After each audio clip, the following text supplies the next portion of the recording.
ილოცავთ ახალგაზრდებო მე-12 კლასი უქმდება, სწავლა 11 კლასი ხდება, უკვე 99% გადაწყვეტილია მომავალი წლიდან ეს ყველაფერი ხდება. ლარს ლოგიკური იყო ჩემი აზრით, იმიტომ რომ ეროვნული გამოცდები რო გაუქმდა, მე-12 კლასი ხო ძირითადად ეროვნულების მეცადინეობაში იყო და ეროვნულების მომზადებაში გავხავდა.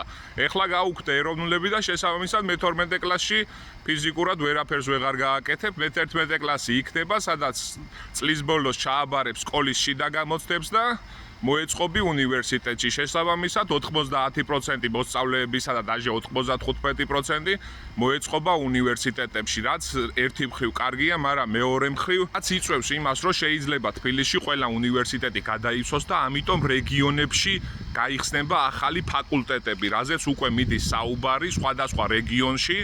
ეს რამდენად კარგი იქნება თქვენთვის, მაგალითად დსუ-ში სწავლა, დიდღვაბუნის საერთაშორისო უნივერსიტეტში სწავლა, ეს უკვე სხვა საკითხია, თუმცა თუ სწავლა გინდა, დიდღვაბუნაშიც ისწავლი. სხვადასხვა რეგიონებში მოგიწევთ სიარული, ვინც თბილისში ვერ მოეწყობით, რადგან ფიზიკურად უკვე ჩემი აზრით ადგილებიც აღარ იქნება და ამაზეც მიდის მსჯელობა.